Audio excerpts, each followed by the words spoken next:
안녕하십니까. 반갑습니다. 민선생 글쓰기 TV를 운영하는 글쓰기 강사 민경호입니다. 이번 시간에는 독후감을 한번 공부해 보겠습니다. 자, 글을 쓰시는 여러분, 글을 쓸 때 여러 가지 연습들을 하게 되죠. 뭐 일기도 쓰고 수필도 쓰고 하는데 굉장히 효과적인 글쓰기 공부법이 뭐냐 하면 독후감을 쓰는 겁니다. 영화 감상문도 좋고요. 왜 그런 거 하니?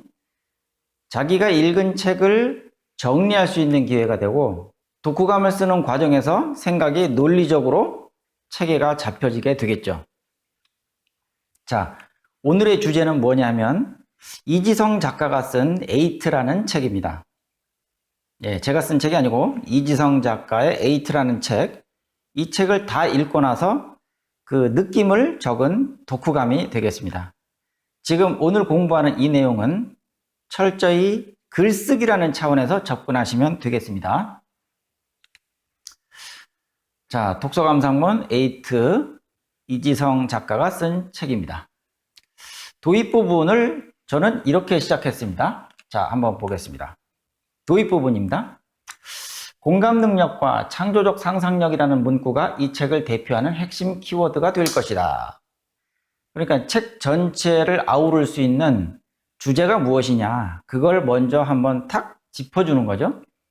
인공지능에게 대체되지 않는 나를 만드는 법이라는 부제는 에이트라는 책의 특징을 잘 설명해 준다 라고 해서 서두 부분에서 이렇게 전체적인 설명을 해 주었습니다. 아주 간단하고 짧게 했죠. 그 다음에 본격적으로 이제 내용으로 들어갑니다. 리딩으로 리드하라는 책의 저자로 잘 알려진 이지성 작가의 2019년 신작 에이트는 인문학이 미래 사회에 얼마나 큰 역할을 할 것인지에 대해서 예측할 수 있게 해준다. 제목이 말하고 있는 에이트는 8을 뜻하는 숫자이다. 인공지능에게 대체되지 않기 위해서 우리 모두는 지금 무엇을 준비해야 하는지 8가지 방법을 제시해주는 책이다.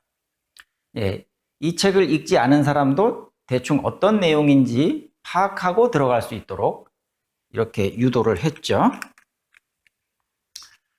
철저한 자료 준비와 검증을 거쳐 이른바 선진국이라고 하는 사회에서 현재 일어나고 있는 인류의 급변하는 발전 상황을 소상히 파헤치고 우리로 하여금 미리미리 대비하라고 경고하는 메시지가 책의 전반에 흐르고 있다. 그리고 나서 요약하는 말을 세 문구로 이렇게 정리했습니다. 예, 이것은 제가 정리한 것이죠. 그 책에 이런 내용이 있는 게 아니고 책을 다 읽은 사람으로서 독자로서 이렇게 한번 정리를 해봤다는 겁니다. 인공지능의 실체를 잘 알고 있는가? 다가오는 인공지능 시대를 우리는 지금 제대로 준비하고 있는가? 그 시대는 먼 미래일 것이라고 생각하는가? 라는 화두를 던졌다. 그런 내용입니다. 이 책을 통해 저자가 던지는 화두는 이러한 것들이다. 이것이 인류에게 미치는 영향력은 이전의 그 어떤 것과는 비교도 안 될 만큼 거대한 것이어서 우리 모두가 관심을 가져야 할 것임은 틀림없어 보인다. 독자로서 그렇게 생각했다는 거죠. 실리콘밸리, 월스트리트, 세계 유수의 대학들은 이 변화에 재빠르게 대응하면서 미래의 권력을 선점하고자 노력한다.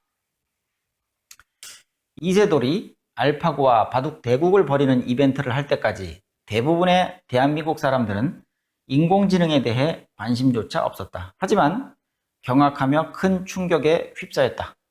그렇다고 국민들의 의식이 달라진 건 없다. 저자는 책의 첫번에서 앤디 모칸의 일화를 소개한다.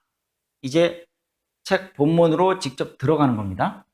어떤 내용이 소개되어 있는지를 소개해 주는 거죠. 폭발 사고가 난 석유 시추선 갑판 위에 있던 그는 아파트 17층 높이의 갑판 위에서 바다로 뛰어내려 살았지만 다른 168명은 우왕좌왕하다 그만 희생되고 말았다고 한다. 저자는 말한다. 인공지능 시대가 코앞에 다다랐는데 세상이 바뀐 것도 모른 채 멍하니 있다가 안타까운 최후를 맞을 것인지 아니면 인공지능이 지배하는 4차 산업혁명이라는 바다로 뛰어들어 살아남을 것인지 결정하라고 한다. 책의 첫머리에 나오는 일화입니다. 이것을 통해서 이제 8라는 책의 본론으로 들어가겠다는 뜻이죠.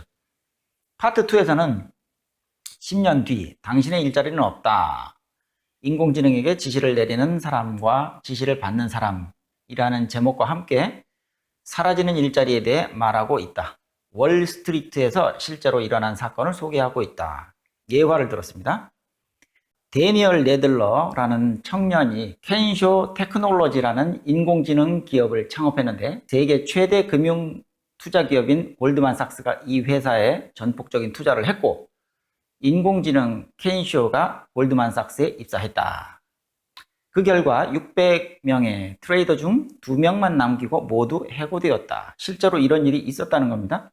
이것이 비단 이 회사만의 일로 끝나지는 않았을 것이다. 우리에게 곧 닥쳐올 미래를 단적으로 보여주는 사례다.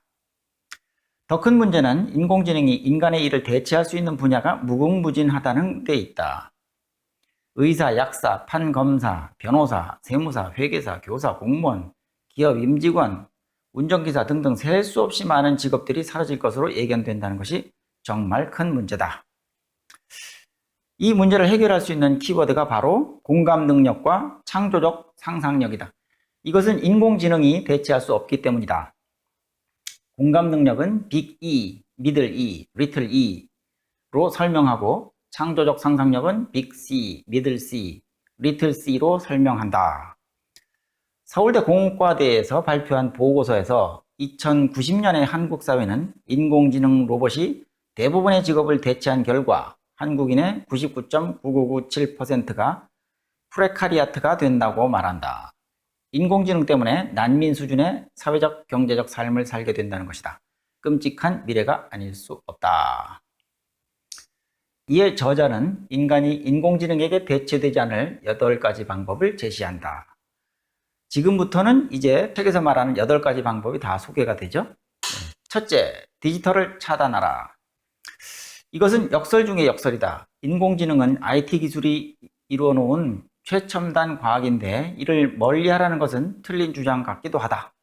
하지만 실리콘밸리의 유명 사립학교에는 IT 기계가 한 대도 없고 컴퓨터가 발명되기 이전 형태의 교실을 운영한다. 입학처장인 배치 앤더슨은 다음과 같이 말한다. 아이들이 자기 내면의 힘을 조절할 줄 아는 능력을 길러주기 위해서다. 스마트폰을 할 시간에 다른 아이들과 놀고 대화하면서 타인들과 공감하고 조화를 이루는 능력을 길러주기 위해서다. 자, 이 책에서는 이 예화를 소개했습니다. 소개한 이유가 있겠죠. 책을 쓴 저자는 이렇게 예화를 넣음으로써 자기의 주장을 더 합리화시킬 수가 있습니다. 이들이 중요하게 생각하는 것은 인공지능이 절대로 따라할 수 없는 공감 능력과 창조적 상상력이다. 첫 번째 이야기를 했죠. 이제 두 번째입니다. 둘째, 나만의 평생 유치원을 설립하라.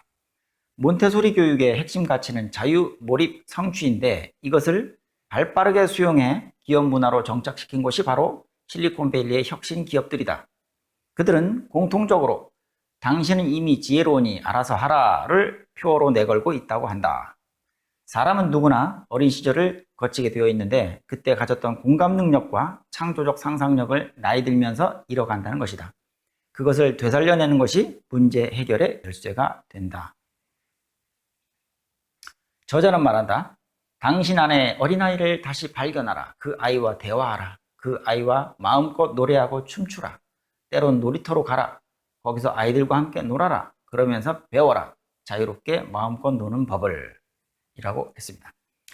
자, 세 번째 방법이죠. knowing을 버려라. being하고 doing 하라.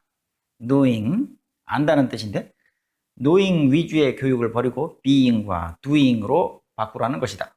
being은 자기 인식을 통해 조직 구성원과 고객에게 깊은 영향을 미치는 가치와 신념 등을 만드는 것이고 doing은 기존 기술의 혁신을 일으키거나 새로운 사업을 창조하는 것을 의미한다. 하버드 경영대학원은 지난 100년 동안 추구해왔던 지식교육을 공감 능력과 창조적 상상력을 기르는 교육으로 바꾸었다. 자, 네 번째죠. 생각의 전환, 디자인 띵킹 하라. 어린이 환자가 MRI 기계에 들어가 검사를 받는다는 것은 공포스러울 수밖에 없다. MRI를 개발한 더그 디츠가 이 문제점을 발견하고서 해결하는 데는 스탠퍼드대 D스쿨로부터 받은 디자인 싱킹 교육이 유효하게 작용했다. 교육을 받고 돌아온 그는 어린이들과 대화하고 놀면서 오랫동안 잊었던 동심을 다시 일깨웠다. 아이들과 공감하는 능력을 키웠다. 그 결과 아이들이 MRI 기계를 괴물이 아니라 재미있는 놀이기구로 인식할 수 있게 디자인했다. 우주선이나 해적선을 연상시키는 사진과 조형물을 붙여 아이들로 하여금 공포심을 몰아내고 놀이하듯 MRI 기계 속으로 들어갈 수 있게 만들었다. 스탠퍼드대 D스쿨의 디자인 싱킹은 5단계로 구성되어 있다. 1단계 공감하기, 2단계 문제를 새롭게 정의하기, 3단계 문제 해결을 위한 아이디어 내기, 4단계 시제품 만들기, 5단계 시험하고 검증하기. 자, 이제 5번째입니다. 5번째, 인간 고유의 능력을 일깨우는 무기, 철학하라. 철학이 굉장히 중요하다는 뜻으로 이렇게 이야기를 한 것이죠. 피터 틸이 창업한 빅데이터 분석 기업 펠런티어의 CEO는 창업 초기부터 앨릭스 카프가 맡고 있다. 그 이유를 피터 틸은 이렇게 말한다. 앨릭스 카프에게는 철학하는 능력이 있기 때문이다. 또한 앨릭스 카프는 탁월한 경영 능력과 IT 기술을 갖추고 있고 인공지능에도 정통하기 때문이다. 철학은 인간 고유의 능력인 공감 능력과 창조적 상상력을 일깨우는 최고의 도구다. 그러므로 철학하는 인간은 인공지능에게 대체될 일이 없다. 철학적 사고 능력은 트리비움을 통해서 기를 수 있다고 한다. 이는 철학을 하는 3가지 길, 즉 문법학, 논리학, 수사학을 의미한다. 문법학은 철학서를 읽고 내용을 이해하는 것, 논리학은 철학서에서 터득한 철학자의 사고법을 도구 삼아 내 생각을 하는 것, 수사학은 내 생각을 글로 쓰고 나누는 것, 즉 다른 사람들의 공감을 얻는 것이다. 하버드, MIT 같은 세계 최고의 대학들이 이 셋 중에서도 중요하게 다루는 것이 수사학이고 그중 특히 글쓰기를 가장 중시한다고 한다. 자, 우리는 지금 글쓰기에 대해서 공부를 하고 있습니다. 글쓰기가 가장 중요하다는 것이죠. 하버드대나 MIT 같은 데서도 글쓰기를 가장 최고의 공부법이라고 다루고 있다고 합니다. 6째, 바라보고 나누고 융합하라. 예일대 의대에서는 미술 수업을 최고로 꼽는다. 의대생들은 교수와 함께 미술관에 가서 작품을 감상하고 나서 다른 학생들과 의견을 나눈다. 미국과 유럽의 사립학교들에서는 역사교육을 할 때 역사적 사건의 결말을 상상하게 하고 이를 글로 쓰고 발표한 다음 진짜 역사의 결말을 비교해보게 하는 수업을 진행한다. 이 방식 또한 트리비움을 활용한 교수법이다. 자, 8가지 중에서 7번째입니다. 문화인류학적 여행을 경험하라. 미네르바 스쿨은 하버드대, 예일대, 스탠퍼드대보다 들어가기 어려운 대학으로 유명하다. 이 대학의 기숙사는 한국, 미국, 영국, 독일, 대만, 아르헨티나, 인도에 있어서 학생들은 4년 동안 이 도시들에 거주하면서 현지 문화와 산업을 배운다. 문화인류학적 여행을 통해 서로 다른 문화를 가진 사회들을 연결하는 능력을 배양하게 하려는 것이다. 8째, 나에서 너로 우리를 보라. 봉사를 통해 공감과 창의성을 배양하는 것도 아주 좋은 방법이다. 공감과 창의성을 가진 봉사를 인공지능은 따라할 수 없기 때문이다. 기부와 봉사는 인간을 더 인간답게 만들므로 인공지능을 지배하며 살 수 있는 인재를 만들어낼 수 있다. 이렇게 해서 8가지를 다 정리했죠. 그 다음에 마지막으로 이제 한번 결론으로 가보겠습니다. 이 책에서 저자는 이상의 8가지 방법을 통해 인간이 인공지능에 지배당하지 않고 살 수 있다고 말하고 있다. 극단적으로 말하면 인류는 인공지능에게 지시를 내리는 사람과 지시를 받는 사람으로 나뉜다고도 말한다. 참으로 서글프고 안타까운 현실이지만 이것이 곧 다가올 우리의 미래라면 준비하지 않을 수 없다. 인간은 스스로를 이롭게 하고자 IT 기술을 발달시켰으나 오히려 그 기술에 지배당할 수 있다는 역설이 참으로 무시무시하다. 이것은 독자 입장에서 제가 느낀 바를 쓴 것이죠. 스탠퍼드대 D스쿨에서 진행하고 있는 존 스타인백의 분노의 포도 문학 수업에는 트랙터 경작 사건을 다룬다. 소장농이 농사짓는 땅에 트랙터 한 대가 들어옴으로써 농사짓는 사람들을 하루아침에 실업자로 만들고 고향을 떠나게 한다는 이 이야기는 우리에게 많은 시사점을 던져준다. 맨 마지막에 이런 예화가 나옵니다. 그 책에서. 변화하는 세대에 적응하고 살 것인가 아니면 도태자로 남을 것인가는 우리의 선택에 달려 있다. 자, 여기까지 해서 독서 감상문을 한번 쭉 살펴봤습니다. 여러분 어떠신가요? 글을 쓴다는 것은 생각을 정리하는 것입니다. 그러니까 책을 읽는 과정에서 많은 생각을 했겠죠. 그 생각들을 어떻게 정리해서 내 것으로 만드느냐 하는 것은 굉장히 중요한 작업이 될 수 있겠습니다. 책을 읽는 것으로 끝내지 마시고 그 읽은 것을 다시 한번 곱씹으면서 정리해서 나의 컨텐츠로 새로 만들 수 있는 그런 능력을 여러분도 배양해 보시면 좋겠습니다. 네, 이 영상이 마음에 드시면 구독과 좋아요를 눌러주시기 바랍니다. 저는 다음 영상에서 또 찾아뵙겠습니다. 감사합니다.